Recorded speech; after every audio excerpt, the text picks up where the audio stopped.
ایک بہت زیادہ تجربے اور مشاہدے کی بات میں آپ کو بتلاتا ہوں. بہت سے لوگ یہ سوال پوچھتے ہیں کہ شادی نہیں ہو رہی جی، بندش ہو گئی ہے، جو رشتہ آتا ہے وہ رشتہ ہو نہیں پاتا، بات چیت بالکل قریب تک پہنچتی ہے، ختم ہو جاتی ہے. اس کے لیے ذاتی طور پہ مشاہدہ بھی موجود ہے، ذاتی تجربہ بھی موجود ہے. ربی انی لما انزلت الی من خیر فقیر، سورۃ قصص آیت نمبر 24.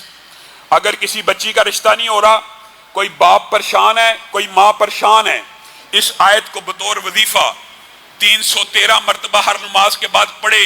40 دن اللہ کے فضل و کرم سے رشتوں کی ایسی بارش ہوگی، اور جہاں پہ آپ چاہیں گے، جو رشتہ آپ نے اپنے گمان میں سب سے بہتر جانا ہوگا، اللہ کے فضل و کرم سے وہاں پہ رشتہ ہو جائے گا. یہ آیت اس بارے میں رشتے کے حوالے سے اہم کیوں ہے؟ یہ بھی مفسرین اور محدثین نے بیان کیا ہے کہ مدین کی گھاٹی کے اوپر جب حضرت موسیٰ گئے تھے تو وہاں پہ دیکھا، آپ نے پورا مشہور واقعہ سنا ہوا ہے، 2 لڑکیاں آئیں، آپ کو سارا واقعہ پڑھا، انہوں نے ان کے لیے ڈول سے پانی نکال دیا. وہاں پہ حضرت موسیٰ نے یہ دعا کی تھی، ربی انی لما انزلت الی من خیر فقیر. اور میرے بھائیو یہ بھی سمجھا کرو، انبیاء بھی کس سے دعا کرتے ہیں؟ اللہ سے. اور کیا لفظ بول رہے ہیں؟ ربی انی لما انزلت الی من خیر فقیر. نبی بھی اللہ کے در کے فقیر ہیں اور کہہ رہے ہیں اللہ کو، اللہ ہم تیری خیرات کے فقیر ہیں، ہمارے اوپر خیر و برکتوں کا نزول فرما. بھوک لگی ہوئی تھی حضرت موسیٰ کو شدت سے، اس وقت کئی عرصے سے کھانا نہیں تھا کھایا. اللہ تعالیٰ نے اس دعا کو اس طرح قبولیت بخشی کہ کھانے کا انتظام نہ کیا بلکہ کھانا پکانے والی کا بھی انتظام کر دیا اور شادی بھی کر دی. اس لیے یہ آیت جن کے گھر میں رشتے نہیں ہوتے وہ پڑھا کریں. آپ جب بھی آپ کو کوئی ایسا مسئلہ پیش آ جاتا ہے، جی بندش ہو گئی جی، اور پھر اللہ معاف کرے کسی کیا کہا جائے بہروپیے کے ہتھے آپ چڑھ جاتے ہیں، وہ آپ کا مال بھی لوٹتا ہے، آپ کو دھوکہ بھی دے دے، جی فلاں تیری پھپھو نے، تیرے تائے نے. یہ بدبخت جھوٹ بولتے ہیں، یہ جھوٹے ہوتے ہیں، خاندانوں میں لڑائیاں اور فتنہ اور فساد پیدا کرتے ہیں. فلاں نے بندش کی ہے، فلاں. خود ہی سٹوری سن کے بعض تو کاہن ہوتے ہیں. انشاءاللہ اس والے سے بھی موقع ملا آپ کو بتاؤں گا یہ کہانت کے قصے کیسے چلتے ہیں اور یہ کہانت کیا ہے. لیکن اکثر جو جادوگر نہیں بھی ہوتے، کاہن نہیں بھی ہوتے، آپ اسے سٹوری سن کے بچپن میں کیا معاملہ، جی میری تائے کے ساتھ رشتہ تھا، جی میری اس نے بس جادو کر دی ہے، اس نے بندش کر دی ہے. ان فراڈیوں کے ہتھے آپ چڑھ جاتے ہیں. اللہ سے ڈرا کریں، اللہ کا کلام پڑھیں، اللہ کے کلام کے ذریعے اپنے مسائل حل کرنے کی کوشش کر کے دیکھتے تو صحیح، نہ مسئلے حل ہو پھر کہیے.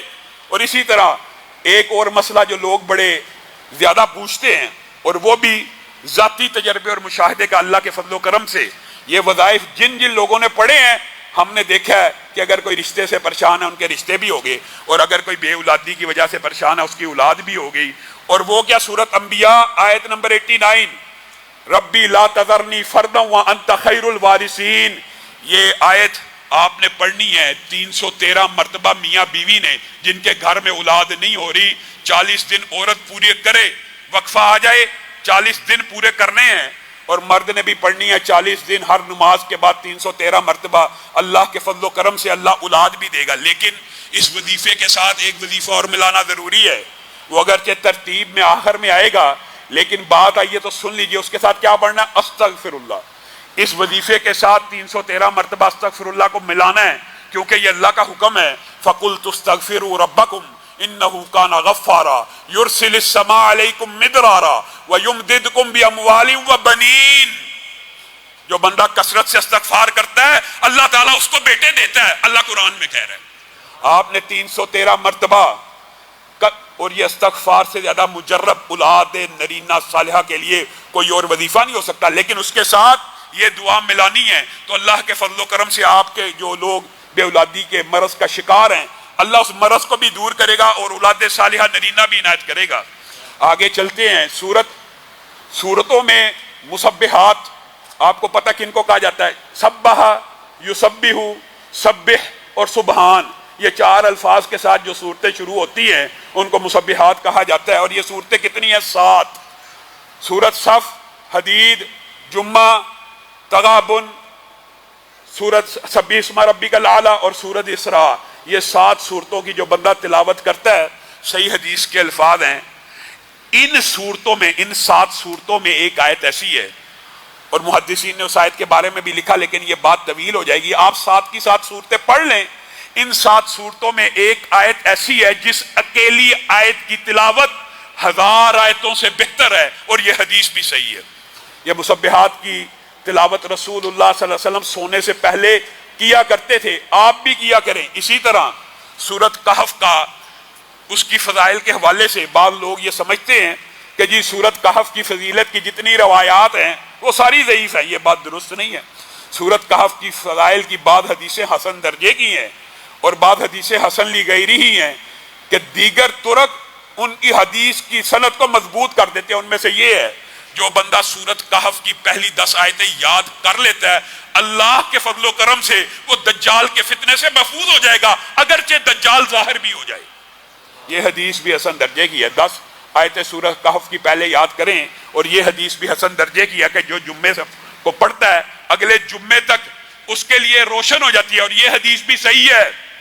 ایک بندہ سورت کہف کی تلاوت کر رہا تھا، رسول اللہ کے دور میں صحابی رسول، آسمان سے ابر نازل ہوا، آسمان سے ایک عجیب و غریب چیز نازل ہوئی، عینی طور پہ اس نے دیکھا، جس کو دیکھ کے اس کا گھوڑا بدکنا شروع ہو گیا۔ رسول اللہ صلی اللہ علیہ وسلم کے پاس مقدمہ لے کے گیا، اللہ کے رسول یہ کیا تھا؟ تو رسول اللہ نے کہا تھا سورت کہف کی تلاوت سننے کے لیے آسمان سے فرشتے نازل ہوئے، اور ان میں سکینت موجود تھی۔ سکینت کا کیا مطلب ہے؟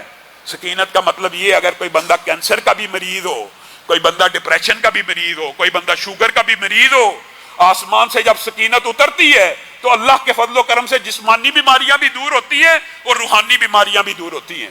تو سورت کہف کے بارے میں یہ 3 روایتیں تو حسن درجے کی ہیں اور صحیح ہیں، البتہ باقی روایات کے اندر علماء کا اختلاف ہے، اس لیے وہ ہم آپ کے سامنے نہیں رکھتے، لیکن ان روایتوں سے پتہ چلتا ہے کہ سورت کی بے شمار اہمیت ہے۔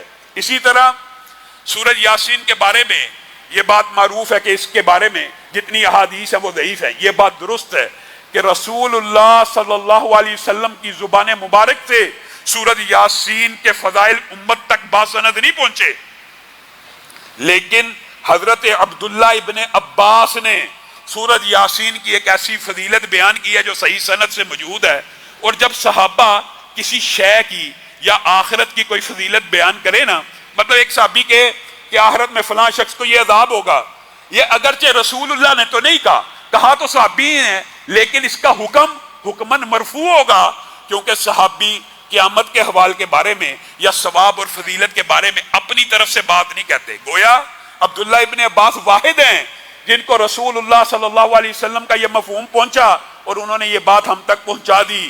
جو بندہ اگرچہ انہوں نے اس کی نسبت رسول اللہ سے نہیں کی، لیکن یہ کہا جو بندہ سورہ یاسین صبح پڑھتا ہے شام تک کے لیے اس کے لیے برکات ہیں، جو شام کو پڑھتا ہے صبح تک کے لیے اس کے لیے برکات ہیں، اور بعد دیگر روایتوں میں ہے شام کو پڑھے صبح تک کے لیے آسانی ہے، صبح کو پڑھے شام تک کے لیے آسانی ہے، اور یہ آسانی کا لفظ بھی جامع ہے، آسانی کا لفظ بھی ماننے ہے کہ یہ ہر چیز میں آسانی ہے۔